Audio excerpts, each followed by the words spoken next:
UP में बड़े बदलाव के आसार, केंद्र में केशव मौर्य।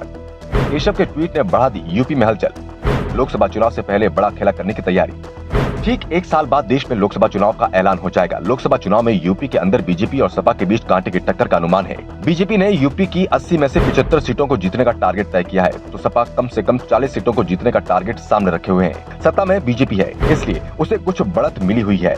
यूपी विधानसभा का चुनाव भी 10 महीने पहले ही हुआ था, जिस कारण से बीजेपी के कार्यकर्ताओं में उत्साह भी ज्यादा दिख रहा है। लेकिन हाल ही में मैनपुरी लोकसभा और खतौली विधानसभा सीट के लिए हुए उपचुनावों के परिणाम से सपा में भी उत्साह दिख रहा है। अखिलेश यादव दावा कर रहे हैं कि लोकसभा चुनाव में सपा खेला कर देगी। चाचा शिवपाल का साथ मिलने के बाद सपा कार्यकर्ताओं में भी अलग ही उत्साह दिखाई दे रहा है। दावे दोनों ओर से चल रहे हैं। इस बीच यूपी के डिप्टी सीएम केशव मौर्य का एक ट्वीट चर्चाओं में आ गया है। केशव प्रसाद ने अपनी तस्वीर के साथ ट्वीट किया और इसके कैप्शन में लिखा, बदलते मौसम के लिए तैयार। वैसे इस समय मौसम भी बदल रहा है, सर्दी का सीजन बीत रहा है और गर्मी दस्तक दे रही है। लेकिन केशव मौर्य का इशारा राजनीतिक मौसम की ओर था। दरअसल बीजेपी की निगाह सपा के ओबीसी नेताओं पर टिकी हुई है। अखिलेश यादव ने जाति जनगणना का तो काट चला है, उसके तोड़ के लिए बीजेपी ने सपा के उन ओबीसी नेताओं पर नजर बढ़ा दी है जो विधानसभा चुनाव से पहले बीजेपी से निकलकर सपा के पाले में चले गए थे। और इन नेताओं में सबसे ऊपर नाम धर्म सिंह सैनी का लिया जा रहा है। धर्म सिंह सैनी की बीजेपी में वापसी तय बताई जा रही है, लेकिन कब वो पार्टी में आएंगे ये बीजेपी हाईकमान को तय करना है। संकेत इस बात के हैं कि निकाय चुनाव के समय सैनी को बीजेपी में शामिल किया जाएगा। धर्म सिंह सैनी भी इस बात का ऐलान कर चुके हैं कि वो बीजेपी में जा रहे हैं। बीजेपी नेताओं से उसकी बातचीत हो रही है, लेकिन अब इसमें एक और चौंकाने वाला नाम जुड़ गया है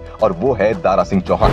धर्म सिंह सैनी की तरह दारा सिंह चौहान भी चुनाव के समय बीजेपी छोड़ सपा में चले गए थे।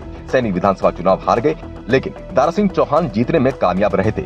इस समय वो सपा के विधायक हैं, लेकिन आजकल केशव मौर्य के करीब दिखाई दे रहे हैं। ये चर्चा दारा सिंह चौहान के यहाँ शादी समारोह की तस्वीरें सामने आने के बाद से जोरों पर है, जिसमें दारा सिंह चौहान, भूपेंद्र चौधरी, केशव प्रसाद मौर्य और ओम प्रकाश राजभर नजर आ रहे थे। ओम प्रकाश राजभर 2022 के विधानसभा चुनाव में सपा के साथ गठबंधन में थे, लेकिन अब वो बीजेपी के करीब दिखाई दे रहे हैं और दावा ये किया जा रहा है कि राजभर लोकसभा का चुनाव बीजेपी के साथ गठबंधन में लड़ेंगे। बीजेपी राजभर की पार्टी को लोकसभा की 2 सीट देने को तैयार भी हो गई है और राजभर की ओर से दावा भी 2 सीटों पर ही किया गया है। वैसे सिर्फ केशव मौर्य ही सपा में सेंधमारी की कोशिश में नहीं जुटे हैं, मेनका गांधी भी इस काम में लगी हैं। पिछले दिनों सुल्तानपुर में एक कार्यक्रम में बीजेपी सांसद मेनका गांधी पहुंची थी और इस कार्यक्रम में मंच पर बीजेपी सांसद के साथ इसौली विधानसभा सीट से सपा विधायक मोहम्मद ताहिर खान पहुंचे थे। बात यही खत्म नहीं होती। इससे पहले केंद्रीय मंत्री और अमेठी से बीजेपी सांसद स्मृति ईरानी के यहाँ खिचड़ी भोज था। इसमें सपा विधायक महाराजी देवी को देखा गया था और अब केशव प्रसाद मौर्य का ट्वीट मौसम बदल रहा है। इस ओर इशारा दे रहा है कि बीजेपी अभी सपा के अंदर सेंधमारी की कोशिश में जुटी है, इसे और तेज कर रही है और लोकसभा चुनाव या फिर निकाय चुनाव से पहले सपा के साथ वैसा ही खेला किया जाएगा जैसा खेला सपा ने विधानसभा चुनाव से पहले बीजेपी के साथ किया था।